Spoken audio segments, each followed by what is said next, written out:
أشهد أن لا إله إلا الله أشهد أن لا إله إلا الله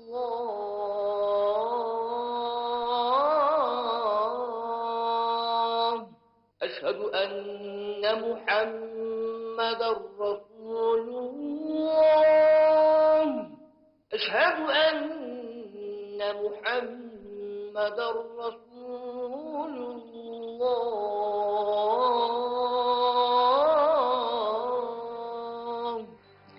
Пайғамбар мешіті өз тарихында бірнеше рет жөндеуден өткен. Соңғы рет жөндеу және кеңейту жұмыстары өткен ғасырдың 80-ші жылдары болған. Қазір мешіттің ауқымы 235 мың шаршы метрді алып жатыр. Мешіттің ортасындағы ашық бөлігінің шатыры ашылып жабылады. Мешіттің 10 мұнарасы бар. Жаңадан салынған мұнаралардың биіктігі 104 метр. Ал көнеден келе жатқан мұнаралар 70 метр. 74-те 78-ке қарайым, мұғалім, жоғарғы білім бар, хим биологпын. Былтыр бірнақ жылы Ақбар қажыға вәделді қалдым. Былтыр анама бердім. Биыл балам жетектеп, осы Мәкка Мәдинаға жаңағы қажылыққа жетектеп Бегнұр деген балам әкеліп отыр. Ауылдағы 6 балам бар. Солардың бәріне рахмет айтам. Солардың бәрінің көмегі бар деген ықыласы, немерелеріме бәріне тілек тілейім. Алла тағала сендерге бақыт берсін, өмір жастарың ұзақ болсын, қажылардың қажылығы қабыл болсын. Енді сіз қазір бұрынақ жаңыңыздағы балаңыз бала болды. Енді қазір сіз бала болып тұрсыз. Иә, мені бала қылып арқалап жүр ғой бұл енді. Иә, еркелеп жүрім. Шақырып қояды ғой анда сонда. Қатты жүрсем, кейді қатты жүрме шаршайсың деп. Иә, Алла тағала осы балама жол ашылып, бақыт берсін. Алла. Анаңызды Меккеге 3 рет арқаласаңыз да парызынан құтылмайсыз дейсіз ғой. Дегенмен өзіңіздің пікіріңіз қандай? Иә, әрине сондай бір хадис бар ғой. Негізі адам ананы қанша рет алып келсе де парыздан құтыла алмайды. Бірақ негізі бірінші мақсатымыз біз әрине біздің анамыз үлкен жаста, сондықтан маған баға өзі аяғымен қолымен жүріп тұрған кезде сол алып келген дұрыс болады. Оны мен емес, Алла алып келіп тұр деп ойлаймын. Алла тағала өзі жол беріп тұр. Және екінші біз өзіміздің де парызымызды мұсылман болғасын өтеп, сол парызымыздан құтылып, және мамам да парызымыздан құтылып, солай ниеттеніп әрекет жасап келіп тұрмыз осы, иншалла деп. Алла тағала біздің қажылығымызды қабыл қылсын деп ойлаймын. Сол енді мақсат сол осы жерде мен анам риза болсын деп енді 9 ай ұстады, өсірді, бәрін өседі. Енді 1% емес, енді 0,01%-не құтылсақ та енді соғанда шүкіршілік еді. Бекнұр менің атым.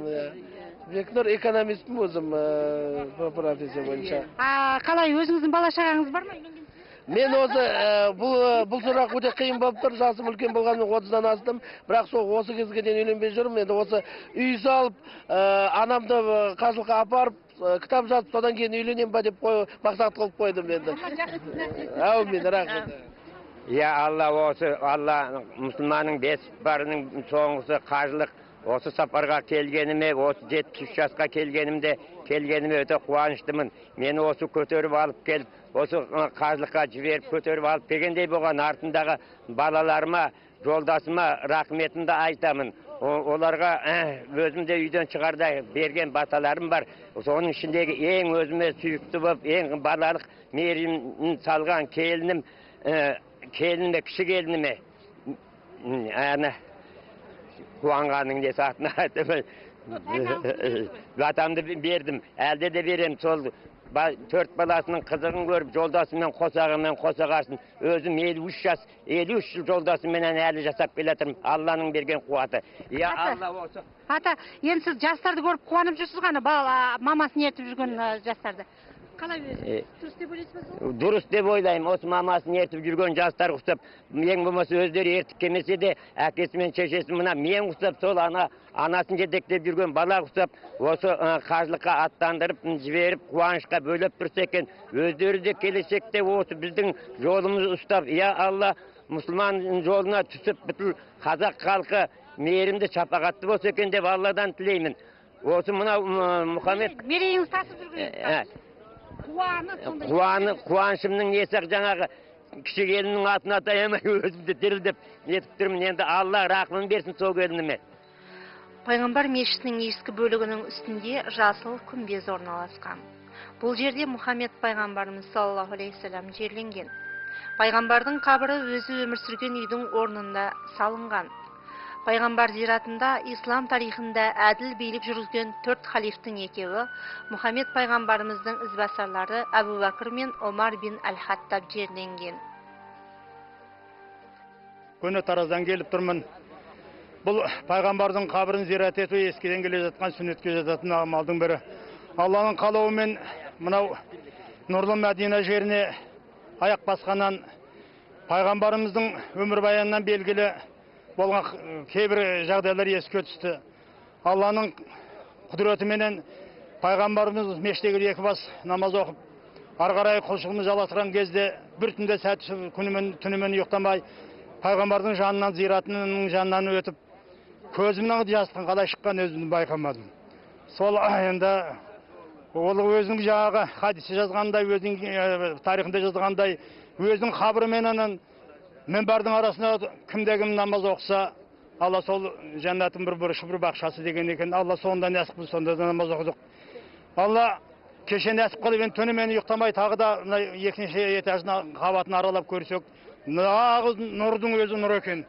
Жан-жақтағы 10 мұнарадан жанып тұрған сәулені түскенді тура таңның атып келеткен арайында көресің, нұрды көріп тұрып, ішіндегі барлық қасиетті көріп, жүрегіміз толқып, құлшылықтың үстіне құлшылығымыз жасай бердік. Алла енді мынау мұсылманның негізгі арманы ғой бұл. Мұнда келгенде қаншама ұлтты көріп жатырмыз. Қаншама ұлттың өзінің салт дәстүрін сақтап келіп жатқан, бір ауыздан ынтымақты білдіріп жатқан, сондай жақсылықты осы бірге келген қандастарымыз қазақстандықтарға тілейміз. Ауыз бірдей ынтымақ деген әрқашанда береке дарысатын қасиет екен. Алла осымызды сақтайық. Оның үшін осында келген құлшылықтың қандай бір жақсы амалдарын біліп жетілдіріп жатырмыз. Және иманымыздың толмаған жерін толтырып жатырмыз. Иманның не екенін де түсініп жатырмыз, құлшылықтың не екенін. Қасиетті нұрды Мәдинаның қандай қасиеті барын көрдік. Кеше Ухуд тауына да барып, ондағы да жатқан сахабаларға Құран оқып зират жасадық. Ар жағындағы исламның ең бірінші мешіті санатын Құба мешітіне де барып, 2 рақат намаз оқып, онда да күнәдан арылғандай болып, бір сезіммен қайтып оралып отырмыз. Алла осы қадамымызды сауаптан жазсын. Алла ниетімізді қабыл етсін. Барша қазақстандыққа жамбыл атынан жалынды сәлем және имандарыңыз толып, тек қажылық ниетпен қажылық ниеттерің қабыл болып, Алланың жүректерін нұрға тола берсін. Әмин. Ассалату ассаламу. Екі дүниенің асыл пайғамбарымыз Мұхаммед саллаллаху алейхи вассаламның аяқ басқан жеріне келіп, пайғамбарымыз Мұхаммед саллаллаху алейхи вассаламның мінберін көріп, зиратынан тау өтіп, михрабына 2 рақат намаз оқуды Алла тағала нәсіп етті. Алланың берген бұл бақытына мыңда бір шүкіршілік, рахмат. Бұл жерге келгенде адам баласы толқымай қоймай екен. Үйдегі 8 қыз, 2 ұлыма көптен көп рахмат айтам. Осы 10 сапарға аттануыма себепші болған солар, Алла соларға қайырлы ғұмыр берсін. Алланың бұйырған немере шеберлері бар, соларға Алла осы Мекка Мәдинаны көрген нәсіп. Сол балаларыңызды дүниеге әкелгенге қуандыңыз ғой. Осындай балаларым бар, қандай рахат Мединеге. Мен сонда бұл Меккеге келем деп ойлағам жоқ жас кезімде. 55 жыл жұбайымен өмір сүрдім. Аллаға шүкір жұбайым бар. Қандай қызмет атқардыңыз? Мен істеген жұмысым әртүрлі. Негізгі соңғы 30 жыл журналист болып жұмыс істедім. Газет шығардым. Өзіңіздің әріптесіңіздің. Ал енді мына халыққа, еліне тілейтінім, Алла тағала осы таңда мақсада пайғамбарымыз Мұхаммед саллаллаху алейхи вассаламның ақ туының астынан жинап, пайғамбарымыз Мұхаммед саллаллаху алейхи вассаламның шапағатын нәсіп етсін. Алла тағала дін исламға қуат берсін, патшаларға тауфиқ берсін. Қазақстанның аты Аллаға шүкір әлемге танылды, одан артық таныла берсін. Бақыт аман, мал түгел болсын.